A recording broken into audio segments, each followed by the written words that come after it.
ಎಲ್ಲರಿಗೂ ನಮಸ್ಕಾರ. ಈ ವಿಡಿಯೋದಲ್ಲಿ ಜೂನ್ 29ರ ಸೋಮವಾರದ ವಟಸಾವಿತ್ರಿ ವ್ರತದ ಪೂಜಾ ವಿಧಾನ ಹಾಗೂ ಜ್ಯೇಷ್ಠ ಪೌರ್ಣಿಮೆಯ ತಿಥಿ ಯಾವಾಗ ಆರಂಭ ಮತ್ತು ಮುಕ್ತಾಯವಾಗುತ್ತದೆ, ಕಾರ ಹುಣ್ಣಿಮೆಯ ಮಹತ್ವ, ಒಂದು ಮುಷ್ಟಿ ಮಣ್ಣಿನಿಂದ ಯಾವ ಕೆಲಸ ಮಾಡಿದರೆ ಸ್ವಂತ ಮನೆ ಕನಸು ನನಸಾಗುತ್ತದೆ ಎಂದು ತಿಳಿಯೋಣ ಬನ್ನಿ.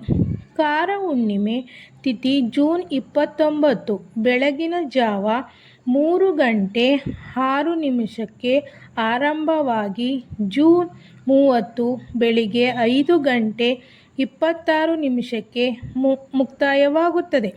ಈ ದಿನ ವಟಸಾವಿತ್ರಿ ವ್ರತವನ್ನು ಮದುವೆಯಾದ ಸ್ತ್ರೀಯರು, ಮದುವೆ ಆಗದ ಹೆಣ್ಣು ಮಕ್ಕಳು ಯಾರು ಬೇಕಾದರೂ ಈ ವಟಸಾವಿತ್ರಿ ವ್ರತ ಮಾಡಬಹುದು. ಮದುವೆ ಆಗದ ಹೆಣ್ಣು ಮಕ್ಕಳು ಮಾಡಿದರೆ ಶೀಘ್ರ ಮದುವೆ ಕಂಕಣ ಭಾಗ್ಯ ಕೂಡಿ ಬರುತ್ತದೆ. ಮದುವೆ ಆದವರು ತನ್ನ ಪತಿಯ ಆರೋಗ್ಯ ಮತ್ತು ಆಯಸ್ಸು ವೃದ್ಧಿಯಾಗುತ್ತದೆ. ಕುಟುಂಬ ಜೀವನ ಚೆನ್ನಾಗಿರುತ್ತದೆ. ಉದ್ಯೋಗದಲ್ಲಿ ಯಶಸ್ಸು ಸಿಗುತ್ತದೆ. ಈ ಬಾರಿ ಜ್ಯೇಷ್ಠ ಪೌರ್ಣಿಮೆಯು ಅಥವಾ ವಟಸಾವಿತ್ರಿ ವ್ರತವು ಸೋಮವಾರ ಬಂದಿರುವುದರಿಂದ ತುಂಬ ವಿಶೇಷ ಫಲಗಳನ್ನು ನೀಡುತ್ತದೆ. ಚಂದ್ರಶೇಖರನಾದ ಶಿವನ ದಿನದಂದು ಹುಣ್ಣಿಮೆ ಬಂದಿರುವುದರಿಂದ ಈ ದಿನ ಮಾಡುವ ಪೂಜೆಯ ಫಲಗಳಿಂದ ಶಿವನ ಕೃಪೆ ಶೀಘ್ರ ಫಲ ನೀಡುತ್ತದೆ. ವಟಸಾವಿತ್ರಿ ವ್ರತವನ್ನು ಹೇಗೆ ಸರಳವಾಗಿ ಮಾಡಬಹುದು ಎಂದು ತಿಳಿಯೋಣ ಬನ್ನಿ.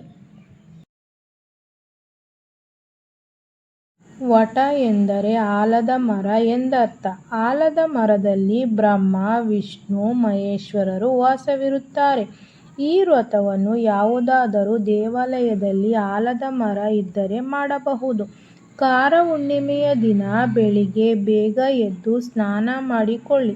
ಪೂಜೆಗೆ ಬೇಕಾದ ವಸ್ತುಗಳು: ಅಕ್ಷತೆ, ಅರ್ಧ ಹೋಳು ಕೊಬ್ಬರಿ, ತಾಂಬೂಲ, ಹೂವು, ಹಣ್ಣು, ಅರಿಶಿಣ, ಕುಂಕುಮ, ಒಂದು ತಾಮ್ರದ ಚೊಂಬಿನಲ್ಲಿ ನೀರು, ದೀಪದ ಎಣ್ಣೆ, ತುಪ್ಪ, ಬಿಳಿ ದಾರದ ಉಂಡೆ, ಮಣ್ಣಿನ ದೀಪಗಳು 2, ಹಾಲು, ರಂಗೋಲಿ, ನೆನೆಸಿದ ಕಡಲೆಕಾಳು ಎಲ್ಲವನ್ನೂ ಮನೆಯಿಂದಲೇ ತೆಗೆದುಕೊಂಡು ಹೋಗಬೇಕು.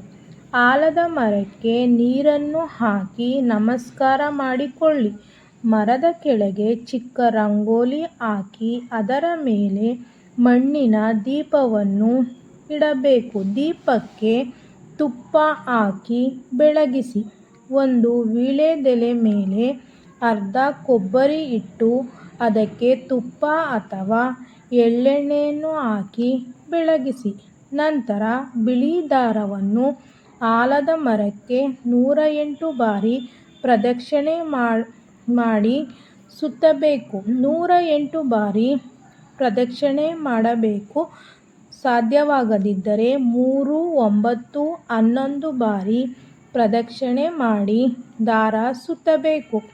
ಪ್ರದಕ್ಷಿಣೆ ಮಾಡುವಾಗ ಗಂಡನ ಆರೋಗ್ಯ, ಆಯಸ್ಸು, ಉದ್ಯೋಗದಲ್ಲಿ ಏಳಿಗೆ, ಎಲ್ಲ ಕೆಲಸಗಳಲ್ಲಿಯೂ ಯಶಸ್ಸು, ಹಣಕಾಸಿನ ಸ್ಥಿತಿ ಎಲ್ಲವೂ ಫಲಿಸಲಿ ಎಂದು ಕೇಳಿಕೊಳ್ಳಬೇಕು.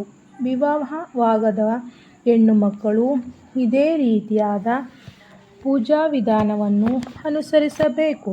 ದಾರ ಸುತ್ತುವಾಗ ಶೀಘ್ರ ವಿವಾಹ ಪ್ರಾಪ್ತಿಯಾಗಲಿ ಎಂದು ಹೇಳಿಕೊಳ್ಳಬೇಕು. ಮಂತ್ರ: ಓಂ ವಟಸಾವಿತ್ರ್ಯೇ ನಮಃ ಎಂದು ಹೇಳಬೇಕು.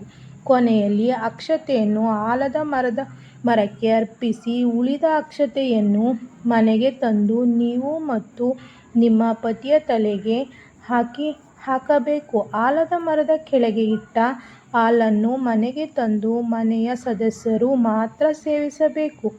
ಹಣ್ಣುಗಳನ್ನು ಪೂಜೆಗೆ ಬಂದ ಸ್ತ್ರೀಯರಿಗೆ ಹಂಚಬೇಕು.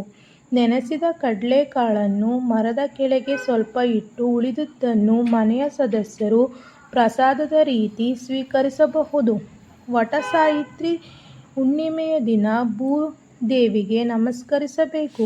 ಮನೆ ಕಟ್ಟಿಸುವ ಯೋಗ ಇಲ್ಲವೆಂದರೆ ಅರ್ಧ ಕಟ್ಟಿ ನಿಂತಿದ್ದರೆ, ಭೂಮಿ, ಮನೆ ವಿಚಾರವಾಗಿ ಕೋರ್ಟ್ನಲ್ಲಿ ಕೇಸು ನಡೆಯುತ್ತಿದ್ದರೆ, ಪದೇ ಪದೇ ಭೂಮಿಯೋಗ ಕೈ ತಪ್ಪಿ ಹೋಗುತ್ತಿದ್ದರೆ, ಒಂದು ಮುಷ್ಠಿ ಮಣ್ಣನ್ನು ಕೈಯಲ್ಲಿ ಹಿಡಿದು ಓಂ ಧರಣಿಧರಾಯ ನಮಃ ಎಂದು 108 ಬಾರಿ ಪಠಿಸಿ.